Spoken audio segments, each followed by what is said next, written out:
ආයුබෝවන් යථාර්ථවාදීව ලෝකෙ දෙස බලන්නට සත්‍ය සිදුවීම් සම්පින්ඩනයක පුවත් දිගහැරම ශ්‍රද්ධා රූපවාහිනී 6:30 ප්‍රධාන ප්‍රවෘත්ති විකාශය සමගින් මම වාග්ය ධනංජය කොල්ල ප්‍රථම අවධානය දවසේ ප්‍රධාන ප්‍රවෘත්ති සිරස්තල වෙත.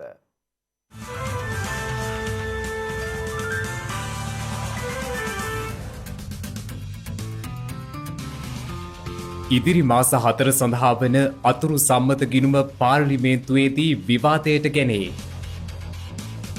ගම්වදින වනාලි කැලෑවදින ක්‍රමවේදයක් හදන්න ජනපතිගෙන් නිලධාරීන්ට උපදෙස්. කවුරුවත් මේකට තිරසාර විසඳුමක් ගෙනල්ලා නැහැ. මේ අවුරුදු 2-3 ඇතුළත මේකට විසඳුමක් අනිවාර්යයෙන්ම ක්‍රියාත්මක වෙන්න ඕන. රට පුරා වැව් 14000ක් ප්‍රතිසංස්කරණයට කාර්යසාධක බලකායක්. ලෝක ශූර ඩිලන්ත මාලගමුවට රාජ්‍යානුග්‍රහය. ක්‍රයිස්ට් චර්ච්හිදී මුස්ලිම්වරු ඝාතනය කළ ඝාතකයාට ජීවිතාන්තය දක්වා සිරදඬුවම්. 2020 වර්ෂයේ ඉදිරි මාස 4 සඳහා වන අතුරු සම්මත ගිණුම අද පෙරවරුවේ පාර්ලිමේන්තුවට ඉදිරිපත් කරා. ඒ අග්‍රාමාත්‍ය මුදල් අමාත්‍ය මහින්ද රාජපක්ෂ මහතා විසින් කතානායකතුමනි අධිකරු ජනාධිපති ගෝඨාභය රාජපක්ෂ මහත්මයාගේ නායකත්වයෙන් පිට වූ නව රජයේ ධර්මාධිපතිවරයාට අමතරව මුදල් අමාත්‍යවරයා වශයෙන් මා වැඩ බාර ගනු ලැබුවේ 2020 අගෝස්තු මාස 18 වෙනි දිනයි. කොවිඩ්-19 වසංගතය හමුවේ බොහෝ රටවල් අතිශයින් දුෂ්කර සහ ආසන්න තත්ත්වයකට පත් වූ අවස්ථාවක ලෝක සෞඛ්‍ය සංවිධානය ඇතුළු අනෙකුත් ජාත්‍යන්තර සංවිධාන පිළිඅරන් ලංකාව වසංගත තත්ත්වයට සාර්ථක මුහුණ දී ඇති බව පාර්ලිමේන්තුව පවා ක්‍රියාත්මක වන නොපවතින අවස්ථාවකදී වද සංවිධානක වැඩපිළිවෙලක් සහිතව රටේ ආයතන ව්‍යුහයේ ශක්තිමත් කටයුතු කළ නිසා ඒ අවස්ථාවට අප නිර්මාණශීලීව මුහුණ දීමට හැකි වුණා.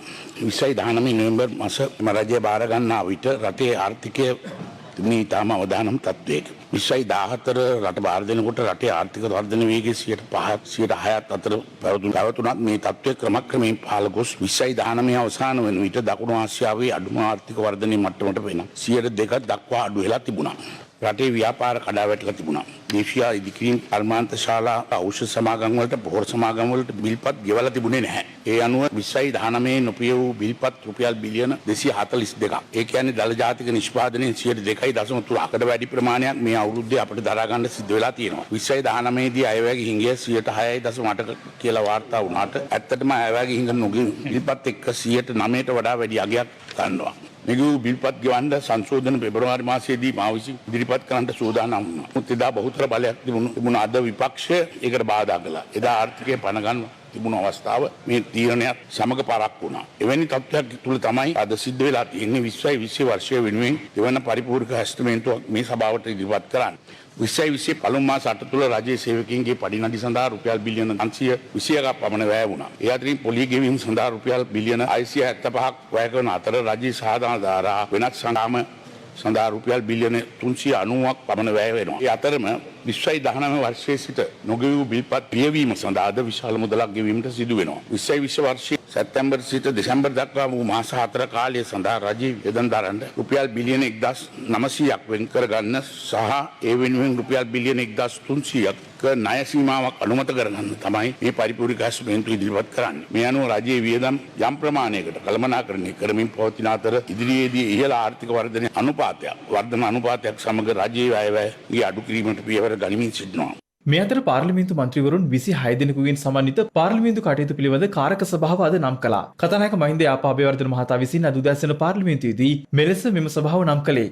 ඒ අනුව කතානායක මහින්ද යාපාභයවර්ධන මහතා එම කාරක සභාවේ සභාපතිවරයා වන අතර නියෝජ්‍ය කතානායක රංජිත් සියඹලාපිටිය මහතා, නියෝජ්‍ය කාරක සභා සභාපති අංගජන රාමනාഥන් මහතා, සභානායක අමාත්‍ය දිනේෂ් ගුණවර්ධන මහතා, විපක්ෂ නායක සජිත් ප්‍රේමදාස මහතා, ආණ්ඩු පක්ෂයේ ප්‍රධාන සංවිධායක ජොන්ස්ටන් ප්‍රාන්දු මහතා සහ විපක්ෂයේ ප්‍රධාන සංවිධායක ලක්ෂ්මන් කිරියාල යන මහතුරුන් එම කාරක සභාවේ සමාජිකයින් ලෙස පත් කර තිබෙනවා. මේ අතර පොදු ව්‍යාපාර පිළිබඳ කාරක සභාව සහ රජයේ ගිණුම් පිළිබඳ කාරක සභාවේ සංයුතිය හෙවත් කෝප් සභා කෝපා කමිටු සංයුතියද අද පාර්ලිමේන්තුවට ඉදිරිපත් කළා. ඒ අනුව පාර්ලිමේන්තු තේරුම් කාරක සභාව විසින් නම් කරනු ලැබූ මන්ත්‍රීවරුන් 22ක් මෙම කාරක සභාවට ඇතුළත් වනවා. අදාළ කාරක සභා දෙකට පත් කරන මන්ත්‍රීවරුන්ගේ නාම ලේඛනය ඉදිරියේදී ප්‍රකාශයට පත් කිරීමට නියමිතයි.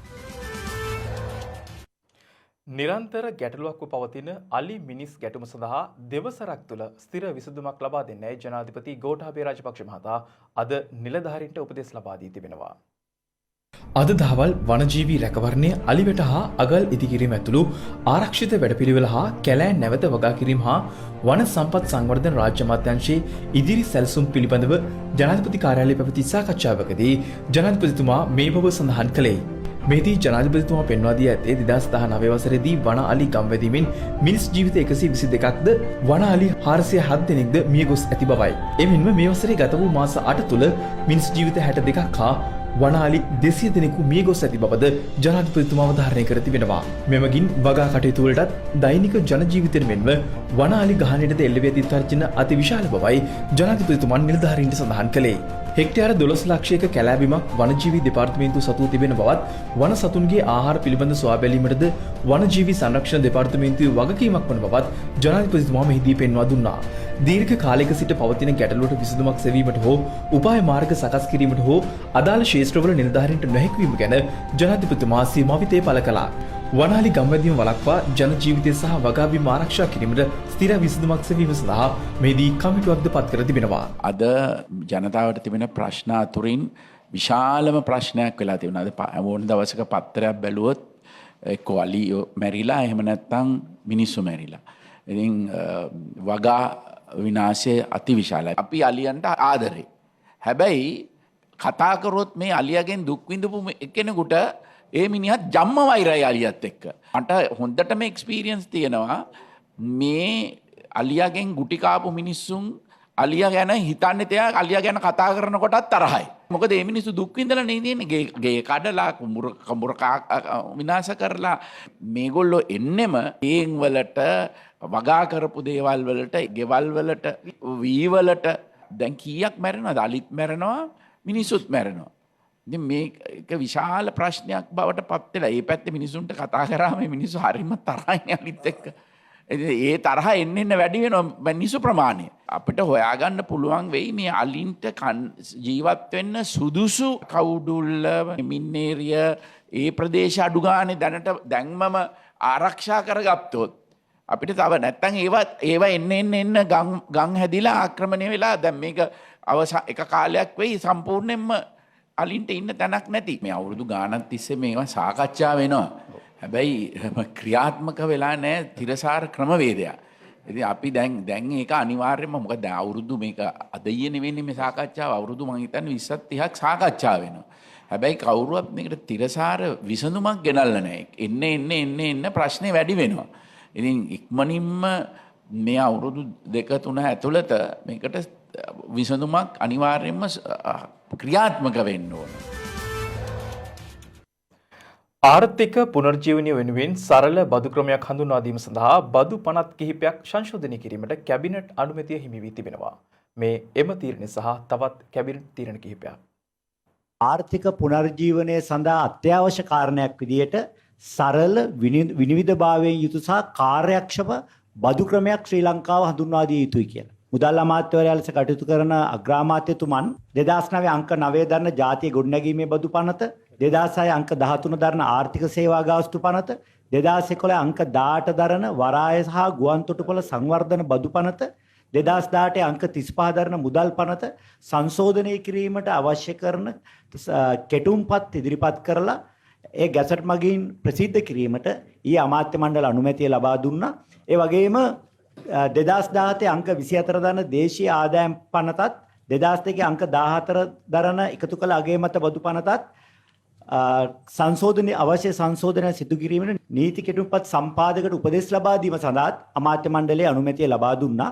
පසුගියදා දිවයින් පුරා සිදු වූ විදුලිය මිදවැඩීම පිළිබඳව සොයා බැලීමට පත් කළ කමිටුවේ අතුරු වාර්තාව සම්බන්ධයෙන්ද අද කැබිනට් මාධ්‍ය හමුවේදී අදහස් පළ වුණා. මේ කමිටුව විසින් ලබා දුන්නේ තමන්ගේ අවසන් වාර්තාව නෙවෙයි අතුරු වාර්තාව. ඒ විෂයපතේට කාරණා තුනක් ප්‍රධාන වශයෙන් අයිති වුණා. එකක් තමයි මේ විදුලි බිඳ වැටීමට හේතුව කුමක්ද? දෙක යලි එවන්නක් සිදු නොවන්න ගත යුතු ක්‍රියාමාර්ග මොනවාද? තුන හදිසි විදුලි බිඳ වැටීමකදී ඉතා වේගයෙන් ස්ථාපිත කිරීමට විදුලි බල මණ්ඩලය සහ විදුලි බල අමාත්‍යාංශය ගත යුතු ක්‍රියාමාර්ග මොනවාද? අවසාන වාර්තාව වෙන විට මීට වඩා විස්තර වලට ගිහිල්ලා සමහරට අතුරු කමිටු වාර්තාවේ ආපු නිගමන තහවුරු වෙන්නත් පුළුවන්. වඩාත් ඇතුළට ගියාම අලුත් දේවල් හඳුනා ගන්නත් පුළුවන්. රජයේ ආනයන ප්‍රතිපත්තිය වෙනස් කිරීමේ කුමන හෝ අරමුණක් තියනවාද නැත්නම් දැනට පවතින මේ ආනයන සම්බන්ධ ප්‍රතිපත්තිය තවදුරටත් කාලයක් පවත්වාගෙන යනවාද?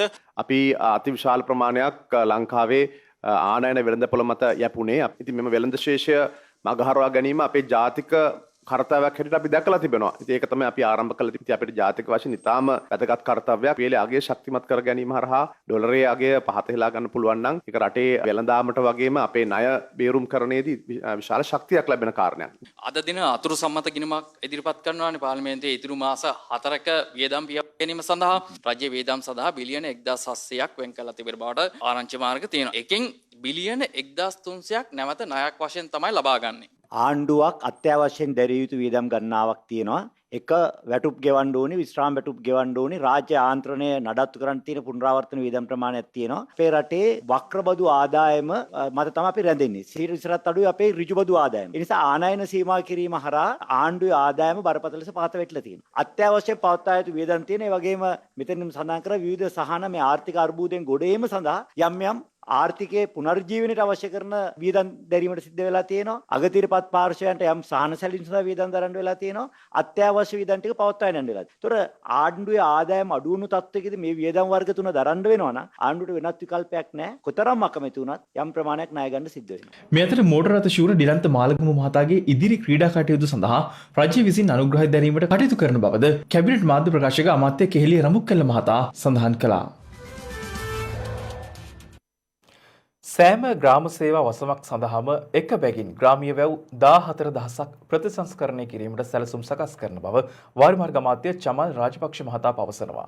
ඊයේ වාරිමාර්ග අමාත්‍යාංශයේ පැවති සාකච්ඡාවකින් පසු අමාත්‍යවරයා මේ අදහස් පළ කළා. 2020 මාස් වගා කන්නේ ඉලක්ක කොටගෙන දිවයිනේ කෘෂි කාර්මික නිෂ්පාදන ක්‍රියාවලිය ප්‍රශස්ත අයුරින් ඉටු කිරීම සහතික වන පිණිස දිවයිනේ සියලුම පළාත් ආවරණය වන පරිදි දියත් කිරීමට යෝජිත කඩිනම් වැව් වමුණු හා ඇල මාර්ග පද්ධතීන් පිළිසකර කිරීමේ වැඩසටහන ක්‍රියාත්මක කිරීමට අදාළවයි මෙම විශේෂ වූ සාකච්ඡාව වාරිමාර්ග අමාත්‍යාංශයේදී පැවැත්වුණේ. වැකන්ද උඩින් වතුර ගලාගෙන යන තත්ත්වයක් තිබෙනවා. වැව් බැමි සහ වාහන නිර්මිත සඳහා නව නිර්මාණ ප්‍රමිතියක අවශ්‍යතාවය තියෙනවා. මේක දැඩි ලෙස සැලකිල්ලට ගත යුතු දෙයක්. මේ පිළිබඳ අපි කවදාවත් හිතුවේ නැහැ මිලිමීටර් 400කට වැඩි වැස්සක් දවසකට අපේ රටට ලැබෙයි කියලා. මොකද පහුගිය කාලෙක ලැබුණා. ඒ වගේ දෙයක් අපේ පස සන්තෘප්ත වෙලා තියෙන වෙලාවක දහරා ප්‍රදේශයේ ලැබුණොත් මේ කුඩා වැව් විශාල ප්‍රමාණයක් බිඳී යාමේ අවදානමක් තියෙනවා. ඒ වගේ බිඳී යාමක් වුණොත් මහ වැව් එකක්වත් ඉතුරු වෙන්නේ නැහැ. සුනාමියෙන් වුණා වගේ 10-12 ගුණයක විනාශයක් වීමේ අවදානමක් තියෙනවා. ඒ සඳහා අපි මේ සඳහා මම හිතන්නේ ප්‍රවේශ වීමට අවශ්‍ය කටයුතු සිදු කරමින් ඉන්නවා. පරිමාර්ග අමාත්‍යාංශයට සියලුම ග්‍රාමීය වැව් අමුණු සියල්ලම පැවරිලා තියෙනවා. ඒ නිසා අපි බලනවා කුඩා වැව් ගම්මානවල 60000ක් විතර තියෙනවා. විවිධ අංශවල ගොවිජන සේවකයේ ඒ වගේම මේ සියලු ජලාශ බලනකොට ගම්වල අද වල් බිහි වෙලා ක්‍රේ වෙලා වතුර රැඳෙන්නේ නැහැ. අපිට මේවා සියල්ලම දැන් වාරි සෞභාග්‍ය යටතේ අපි මහා වාරි මාර්ග සුළු වාරි මාර්ග අනිකුත් සියලුම අංශ අපි එක ටාස්ක් ෆෝස් එකකට ගෙනල්ලා කාර්යසාධක බලකායක් යටතට පවරලා හමුදාව ත්‍රිවිධ හමුදාව ඒ වගේම ආපදා කළමනාකරණ අංශ අනිකුත් සියලුම අංශ මේකට සම්බන්ධ අංශ එකතු කරගෙන කෙටි කාලයක් තුල සියලුම වැව් ටික හරියාකාරව පුනරුත්ථාපනය කරන්න තමයි අදහස් කරන්නේ. වැහි ජල එකතු කරලා ගමට එක පැත්තකින් අලංකාරයක් ලබා දෙන්න, එක පැත්තකින් කෘෂිකාර්මික පැත්තෙනුත් තව තරුණ පිරිස් එකතු කරගෙන මේ ආර්ථික සම්වර්ධනයකුත් ඇති කරන්න. විදෙස් ගතව සිට මෙරටට පැමිණ නිරෝධායනය අවසන් කළ හලාවත බංකදිනී ප්‍රදේශයේ පදිංචි කාන්තාවකට කොවිඩ් ආසාදනය වී තිබෙනවා. නිවස තුළ නිරෝධායනයට ලක්වෙමින් සිටි අදාළ කාන්තාවට සිදු කළ PCR පරීක්ෂණවලදී ඇයට වෛරසය ආසාදිත බවටයි අනාවරණය වී ඇත්තේ. මේ වන විට මෙරටින් වාර්තා වන සමස්ත COVID-19 ආසාදිතයින් සංඛ්‍යාව 2985ක් දක්වා ඉහළ ගොස් තිබෙනවා. ඒ ඊයේ දිනේදී මෙරටින් COVID-19 ආසාදිතයින් 13 දෙනෙකු හඳුනා ගැනීමත් සමගයි. එම ආසාදිතයින් අතර කඳකාඩු පුනරුත්ථාපන මධ්‍යස්ථානයේ රැඳවියන් 10 දෙනෙකු මෙන්ම මාල්දිවයිනේ සිට මෙරටට පැමිණි 2 දෙනෙක් සහ කෙන්යාවේ සිට මෙරටට පැමිණි 1 පුද්ගලයෙක් වෙනවා. මේ අතර කොරෝනා වෛරසය හේතුවෙන් මාල්දිවයිනේ සහ ඕස්ට්‍රේලියාවේ රැඳී සිටි තවත් ශ්‍රී ලාංකිකයින් 186 දෙනෙකු අද දහවල් කටුනායක සහ මත්තල ගුවන්තොටුපළ වෙත පැමිණ තිබෙනවා. මාලදිවයිනේ ශ්‍රී ලාංකිකයින් 26 දෙනෙකු කටුනායක ගුවන්තොටුපළ වෙතටත් ඕස්ට්‍රේලියාවේ රැඳී සිටි ශ්‍රී ලාංකිකයන් 160 දෙනෙකු මත්තල ගුවන්තොටුපළ වෙතටත් මෙලෙස පැමිණි බවයි අප ගුවන්තොටුපළ වාර්තාකරු පැවසුවේ. මේ අතර අද පැවති කැබිනට් තීරණ දැනුම් දීමේ මාධ්‍ය හමුවේදී ගුවන්තොටුපළ විවෘත කිරීම සම්බන්ධයෙන් සම කැබිනට් ප්‍රකාශක උදේ ගම්මන්පිල මහතා අදහස් පළ කළා. ලෝකේ බොහෝ රටවල් තමන්ගේ ගුවන් තොටුපළවල් වහලා තියෙනවා. ඒ වගේම අපේ ශ්‍රී ලාංකිකයන් ගෙනීමේ වැඩපිළිවෙල තාම අවසන් වෙලා නැහැ. මෙන්න මේ කාරණා දෙකම බලපාලා තියෙනවා. අපිට දිනයක් දෙන්න බෑ. ඒක දිනපතා වෙනස් වෙන ලෝක තත්ත්වයන් දිහා බලමින් අපි නිරීක්ෂණය කරමින් ඉන්නවා. ආණ්ඩුවේ ප්‍රතිපත්තිය තමයි හැකි වහාම ගුවන් තොටුපළ විවෘත කිරීම. මේ වන විට කොවිඩ් වෛරසය ආසාදනය වීම හේතුවෙන් රෝහල්වල ප්‍රතිකාර ලබන පුද්ගලයන් සංඛ්‍යාව 154ක් වන අතර වෛරස් ආසාදිතයයි සැක සහිතව රෝහල්වල විමර්ශනය යටතේ පසුවන පුද්ගලයන් සංඛ්‍යාව 83ක්. එමෙන්ම වෛරසය ආසාදනය වී සුවය ලැබූ පුද්ගලයන් සංඛ්‍යාව 2819ක් වන අතර මේ දක්වා මෙරටින් වාර්තා වන මරණ සංඛ්‍යාව 12ක්. මේ අනුව මීට පෙරද තවත් ආසාදිතයෙකු ශ්‍රී ලංකාවෙන් වාර්තා වී තිබෙන අතර යනුව වාර්තා වන සමස්ත COVID-19 වෛරස් ආසාදිත පුද්ගලයන් සංඛ්‍යාව 2985ක් දක්වා ඉහළ ගොස් තිබෙනවා. මද්‍රව්‍ය ජාවාරමේ නිරත පුද්ගලයන් සහ ඔවුන් සන්තක මද්‍රව්‍ය සොයා මෙවන විට දිවයින පුරා වැටලීම් රැසක් ක්‍රියාත්මකයි. ඒ අනුව ඊයේ සහ අද මද්‍රව්‍ය ජාවාරමට අයත් සැකකරුවන් කිහිප දෙනෙක්ම අත්අඩංගුවට ගැනීමට පොලිසිය සමත් වුණා. උසස් අධ්‍යාපන ආයතනවල සිසුන් ඉලක්ක කර ගනිමින් ගෙන ගිය මහා පරිමාණ මද්‍රව්‍ය ජාවාරමක සුළමුල හෙළි කර ගැනීමට කිරුළුපළ පොලිසියේ දූෂණ මර්දන ඒකකය සමත්ව තිබෙනවා. ඒ අනුව සිද්ධියට අදාළව සැකකරුවන් දෙදෙනෙකු කිරුළුපළදී අත්අඩංගුවට ගෙන ඇති අතර සැකකරුවන් සතුව තිබී රුපියල් 2,40,000කට ආසන්න වටිනාකමකින් යුත් මත් මුද්දර 150ක්, රුපියල් 24,000ක් වටිනා කුෂ්මද්‍රව්‍ය ග්‍රෑම් 4ක්, රුපියල් 5,500ක් වටිනා හෙරොයින් මිලිග්‍රෑම් 540ක් සහ දුරකථන දෙකක්ද සොයාගෙන තිබෙනවා. එමෙන්ම රුපියල් 1,10,000ක් වටිනා හෂිෂ් ග්‍රෑම් 55යි මිලිග්‍රෑම් 120ක් සහ දුරකථනයක්ද මෙම වැටලීමේදී පොලිස් භාරයට ගෙන තිබෙනවා. සිද්ධියට අදාළ සැකකරුවන් දෙදෙනා 26 වැනි තරුණයන් වන අතර ඔවුන් කුෂ්මද්‍රව්‍ය කලක සිට ඇමරිකාවෙන් ලංකාවට ගෙන්වා ඇති අතර ඔන්ලයින් ක්‍රමවේදය යටතේ සමවයස් තරුණ තරුණියන් ඉලක්ක කරගෙන කොළඹවට මෙම ජාවාරම සිදු කර ඇති බවයි අනාවරණය වී ඇත්තේ. මේ අතර කලකපටන් මද්‍රව්‍ය ජාවාරමේ නිරත වෙමින් සිටි එකම පවුලේ තිදෙනෙකු අත්අඩංගුවට ගැනීමට මහියංගනයේ පොලිසිය සමත්ව තිබෙනවා. මහියංගනයේ ප්‍රධාන පාසලක් ආසන්නයේ පිහිටි නිවසක සිදු කළ හදිසි වැටලීමකදී මෙම සැකකරුවන් අත්අඩංගුවට ගෙන ඇත්තේ.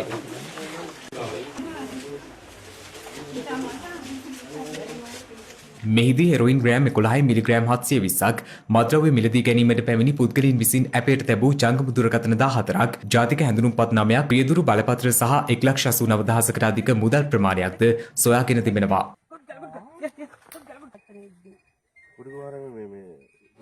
අත්අඩංගුවට පත් සැකකරුවන් වැඩිදුර ප්‍රශ්න කිරීමෙන් අනතුරුව මහියංගනයේ මහේස්ත්‍රාත් අධිකරණය හමුවට ඉදිරිපත් කිරීමට නියමිත බවයි මහියංගනයේ පොලිසිය පවසන්නේ. මේ අතර පයාගල බෝග ආහන්දිය ප්‍රදේශයේදී ඊයේ පස්වරුවේ කළුතර විමර්ශන අපරාධ කොට්ටාශයට ලද තොරතුරකට අනුව වැටලීමක් සිදු කර තිබෙනවා. එහිදී පුද්ගලයන් තිදෙනෙකු අත්අඩංගුවට ගනු ලැබුවේ හෙරොයින් ග්‍රෑම් 24ක්ද සමගින්. අත්අඩංගුවටගත් සැකකරුවන්ගෙන් සිදු කළ ප්‍රශ්න කිරීම්වලදී අනාවරණය වී ඇත්තේ ඩුබායිහි සැඟව සිටින පුද්ගලයෙකු හා තුම්බර බන්ධනාගාරයේ රඳවා සිටින කාන්තාවක් විසින් මෙම ජාවාරම මෙහෙයවන බවයි. කොම්පන්නි වීදිය පොලිසිය ඊයේ සිදු කළ වැටලීමකදී හෙරොයින් ග්‍රෑම් 100ක් සමග සැකකරුවන් සිව් දෙනෙකු අත්අඩංගුවට ගෙන තිබෙනවා. එහිදී රුපියල් 1,30,000ක මුදලක්, ත්‍රිරෝද රථ හා යතුරු පැදි දෙකක් සිය භාරයටගත් බවයි පොලිසිය පැවසුවේ. මේ අතර පානදුර මෝදරවිල සුනාමි නිවාස සංකීර්ණයේ අදාළුවේම පොලිස් නිලධාරීන් 80ක් යොදා ගනිමින් විශේෂ මෙහෙයුමක් සිදු කෙරුණා. මේ සඳහා පොලිස් නිලසුනකයන් දෙදෙනෙකුද යොදාගෙන තිබුණා.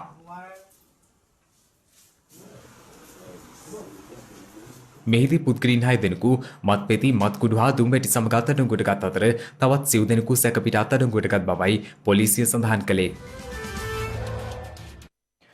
ගම්පහ දිස්ත්‍රික්කයේ පවත්වාගෙන යනු ලබන ආපනශාලා සහ වෙළඳසැල් කිහිපයක්ම ගම්පහ දිස්ත්‍රික්කයේ මහජන සෞඛ්‍ය පරීක්ෂකවරුන්ගේ විශේෂ විමර්ශනයට ලක්ව තිබෙනවා. එහිදී පරිභෝජනයට නුසුදුසු ආහාර ද්‍රව්‍ය අලෙවි කළ අලෙවිසැල් හා භෝජනාගාර 54කට එරෙහිව නඩු පැවරීමටයි කටයුතු කර ඇත්තේ.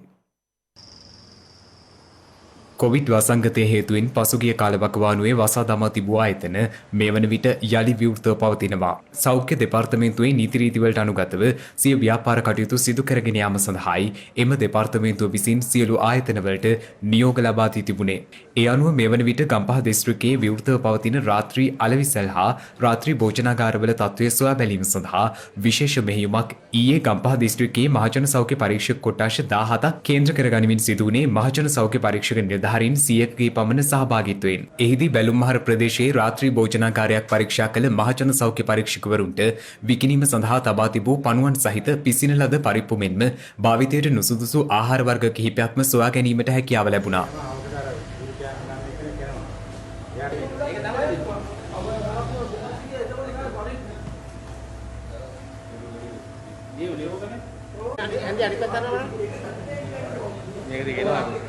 එසේම පිසීම සඳහා ගෙනවිත් තිබූ භාවිතයට නුසුදුසු මාළු තොගයක්ද මහජන සෞඛ්‍ය පරීක්ෂකවරුන් විසින් සොයාගනු ලැබුවා. මෙම වැටලීමේදී රාත්‍රී ආහාර අලවිසැල් හා භෝජනාගාර 174ක් පරීක්ෂාවට ලක් වෙති අතර එහිදී වෙළඳ සැල 103ක් තුලින් භාවිතයට නුසුදුසු ආහාර ද්‍රව්‍ය හමු වී ඇති බවයි අප වාර්තාකරු සඳහන් කළේ. එමෙන්ම ආහාර අලවිසැල් හා භෝජනාගාර 54කට එරෙහිව නඩු පැවරීමටයි මහජන සෞඛ්‍ය පරීක්ෂකවරුන් කටයුතු කර ඇත්තේ. එසේම එසේ භාවිතයට නුසුදුසු ආහාර ද්‍රව්‍ය එම ස්ථානවල විනාශ කිරීමටද කටයුතු කර තිබෙනවා.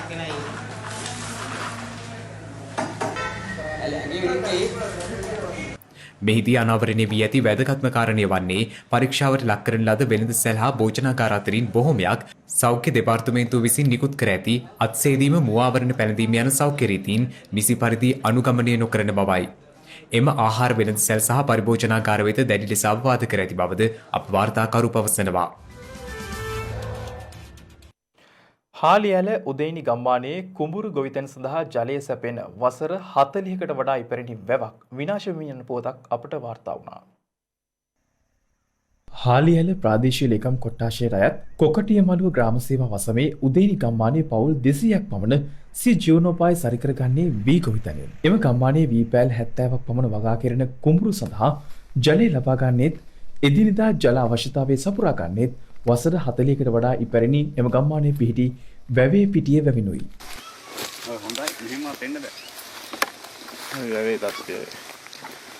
කෙසේ වෙතත් මීට වසර 6කට පමණ ඉහතදී මෙම වැව ප්‍රතිසංස්කරණය සඳහා ව්‍යාපෘතියක් දියත් කරුණේ විශාල මුදලක් දී සඳහා වැය කරමින් බවයි ප්‍රදේශවාසීන් සඳහන් කළේ. බන්ට් එක වතුර ගන්න බෑ තිබ්බ තත්ත්වේ කැඩිලා ගියා ව්‍යාපෘතිය හරහා. එහෙනම් ඒ අසාර්ථක නිසා තින් කුඹුරු සේරම දැන් ඇරලා තියෙනවා. ඉතින් කිසි දෙයක් කරන්න දෙයක් නැහැ දැන් මේ වැවේ තත්ත්වය මේ විදිහට පිරීලා තියෙන්නේ. වැවෙහි ප්‍රතිසංස්කරණ කටයුතු වලින් යහපත් ප්‍රතිඵලයක් බලා සිටි ගම්වාසීන්ට ඉන් ලැබුණේ නම් යහපත් ප්‍රතිඵලයක් නම් නෙවෙයි.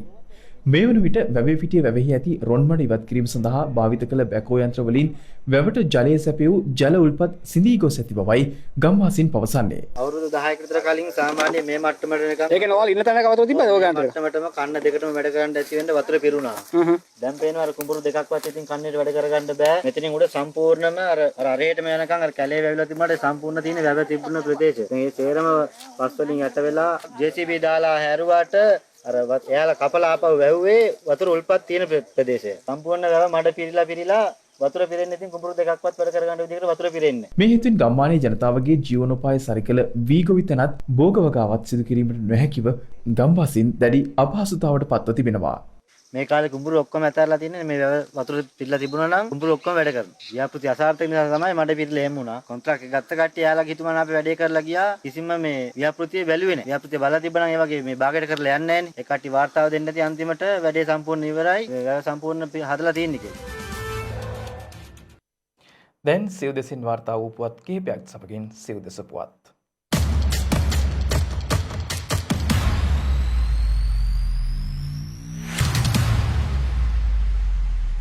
යතුරුපැදි සහ ත්‍රිරෝද රථ සොරකම් කර අලවි ජාවාරම්ක නිරත වූ සංවිධානාත්මක කණ්ඩායමක පුද්ගලයන් සිව් දෙනෙකු ගම්පහ පොලිසිය විසින් අත්අඩංගුවට ගෙන තිබෙනවා. ගම්පහ පොලිසියට ලද තොරතුරක් මත සිදු කළ වැටලීමේදී මෙම සැකකරුවන් අත්අඩංගුවට ගෙන ඇති බවයි පොලිසිය සඳහන් කළේ.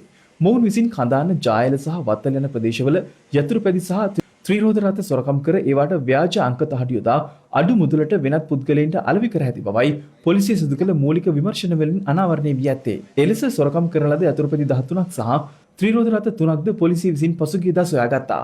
අත්අඩංගුවටගත් සැකකරුවන් Facebook වීඩියෝවක් යොදා ගනිමින් අඩු මිලට යතුරුපැදි අලෙවි කරන බව සඳහන් කර මෙම ජාවාරම සිදු කර ඇති බවයි පොලිසිය සඳහන් කළේ. ඉහළ කොත්මලේ ජලාශයේ තලවකැලේ නගරයේ ඇතැම් වෙළඳසැල් හිමියන් සහ පදිංචිකරුවන් තම වෙළඳසැල්වල සහ නිවාසවල අප ජලය සහ වැසිකිලි මල ද්‍රව්‍ය හේතු කර තිබෙනවා. ඉහළ කොත්මලේ ජලාශයේ ජලයට අසූචි මිශ්‍ර වන බවට තලවකැලේ ලිඳුල නගර සභාවේ මහජන සෞඛ්‍ය පරීක්ෂකවරුන්ට ලද පැමිණිල්ලක් මත තලවකැලේ ලිඳුල නගර සභාවේ මහජන සෞඛ්‍ය පරීක්ෂකවරුන් සහ කොටගල සෞඛ්‍ය වෛද්‍ය නිලධාරී කාර්යාලයේ මහජන සෞඛ්‍ය පරීක්ෂකවරුන් සහ තලවකැලේ පොලිසියේ පාරිසරික ඒකකයේ නිලධාරීන් එක්වයි මෙම වෙළඳසැල් හා නිවාස හදිසි පරීක්ෂාවට ලක් කළේ.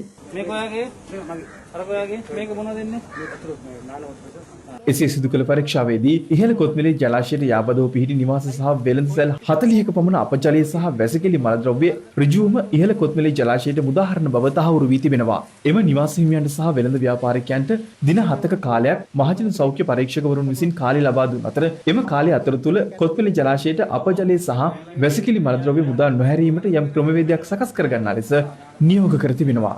නෑ ප්‍රශ්නයක් නෑ මම ඔබත් මන්දිරෝනේ මම අනිවාර්යෙන් සතියෙන් මේ සතියක් කාල දෙන්න සතියෙන් වැඩේ වෙලා දෙන්න කල මම පොඩි වැඩක් අපිට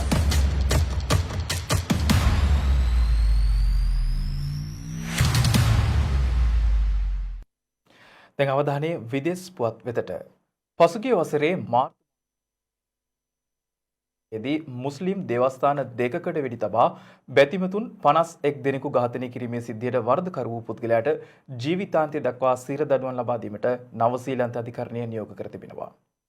ඕස්ට්‍රේලියානු ජාතික 40 හැවිරිදි බ්‍රේටන් ටැරන්ට් නැමැති අදාළ සැකකරු සම්බන්ධ වූ නඩුවේ තීන්දුව ප්‍රකාශයට පත් කරමින් මෙම නියෝගය ලබා දී ඇති බවයි විදේශ මාධ්‍ය වාර්තා කරන්නේ. නවසීලන්තයේ මුස්ලිම් පල්ලි දෙකකට පසුගිය වසරේ මාර්තු 15 වන දින ඔහු විසින් එල්ල කළ වෙඩි ප්‍රහාර වලින් පුද්ගලයන් 51 දෙනෙකු ජීවිතාක්ෂයට පත් වූ අතර තවත් පුද්ගලයන් 40 දෙනෙකු තුවාල ලබා තිබුණා. කෙසේ වෙතත් අදාළ නඩුවේ තීන්දුව ප්‍රකාශයට පත් කරමින් අධිකරණය ප්‍රකාශ කර ඇත්තේ අදාළ ප්‍රහාරය ඉතා අමානුෂික ක්‍රියාවක් බවයි. එම අපරාධයට සිරමැදිරියක් තුල මිය යනතුරු රඳවා සිටීමද ප්‍රමාණවත් දඬුවමක් නොවනු ඇති බවයි විනිසුරුවරයා එහිදී වැඩිදුරටත් පෙන්වා දී ඇත්තේ. මේ අතර ඉන්දිය වෛද්‍ය පරීක්ෂණ කවුන්සිලය විසින් රට තුළ ප්‍රථම වරට නිපදවන ලද වේගවත් කොරෝනා වෛරස පරීක්ෂණ කට්ටලය සඳහා අනුමැතිය හිමි කරගෙන ඇති බව විදේශ මාධ්‍ය වාර්තා කරනවා. ඒ අනුව මේ වන විට ඉන්දියාවේ සමස්ත කොරෝනා ආසාදිත සංඛ්‍යාව මිලියන 3 ඉක්මවා ඇති අතර එරටින් වාර්තා වන සමස්ත මරණ සංඛ්‍යාව 60,000කට අධික බවයි ඉන්දිය සෞඛ්‍ය අංශය සඳහන් කළේ. එමෙන්ම පසුගිය පැය 24 තුළ ඉන්දියාවෙන් වාර්තා වූ කොරෝනා ආසාදිතින් සංඛ්‍යාව 75,995ක් වන අතර එරටින් වාර්තා වූ මරණ සංඛ්‍යාව දැක්ුණේ 1017ක් ලෙසයි. මේ අතර අමරිකානු කළු ජාතිකයෙකු ජේකබ් බ්ලේක් වෙත පොලිසිය සිදු කළ වෙඩිතැබීමේ සිද්ධියෙන් පසු කෙනු ශාහි නොසන්සුන්තාවය තවදුරටත් වෙඩිතැබීමක් දක්වා දුරදිග ගොස් තිබෙන බවයි විදේශ මාධ්‍ය වාර්තා කරන්නේ. මේ අතර විස්කොන්සින් ප්‍රාන්තය පුරා පොලිස් රථ මෙන්ම ජාතික ආරක්ෂක බටින් FBI සහ අනෙකුත් ෆෙඩරල් නීතිය ක්‍රියාත්මක කරන නිලධාරීන් යොදවා ඇති බවයි වාර්තා වන්නේ. එමෙන්ම එම ප්‍රදේශයේ රාත්‍රී 7 සිට ඇදිරි නීතිය පැනවීමටද එරට බලධාරීන් පියවර ගෙන තිබෙනවා. කෙසේ වෙතත් අමරිකාවේ Black Lives Matter උද්ඝෝෂණ යලිත් මෙසේ කරලියට පැමිණෙන තත්වයකදී එරට සමස්ත COVID-19 මරණ සංඛ්‍යාව 1,80,000 සීමාව ඉක්මවා ගොස් තිබෙනවා. එමෙන්ම ගත වූ පැය 24 තුළ එරටින් වාර්තා වන කොරෝනා මරණ සංඛ්‍යාව 1,289ක් වන අතර වාර්තා වූ නව ආසාදිතයින් සංඛ්‍යාව දැක්ුණේ 44,637ක් ලෙසයි.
දිනක සටහන් නිමවන්නට මත්තෙන් හෙට දවසේ වැදගත්කමටයි මේ අවධානය.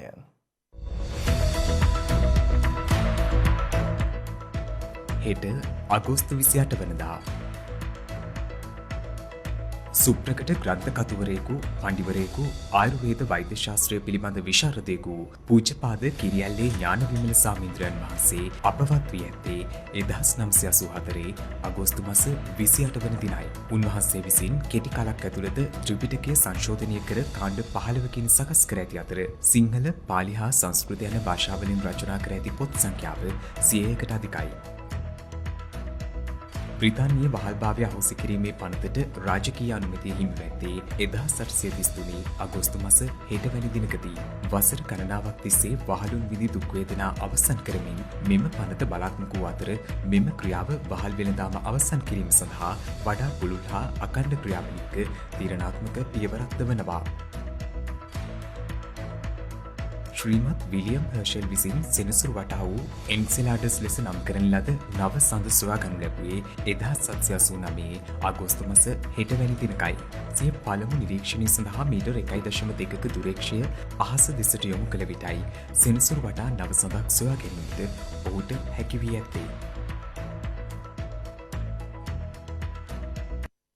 ඒත් සමගින් ශ්‍රද්ධා රූපහානියේ ප්‍රධාන ප්‍රවෘත්ති විකාශය නිමවට පත් වෙනවා. හමු යමු හෙටත් සවස 6:30ට. තෙරුවන් සරණයි. නමෝ බුද්ධාය. මෙවැනි වැදගත් පුවත් නැරඹීම සඳහා ශ්‍රද්ධා TV News YouTube channel එක subscribe කර සිංහල සලකුණ වන්න.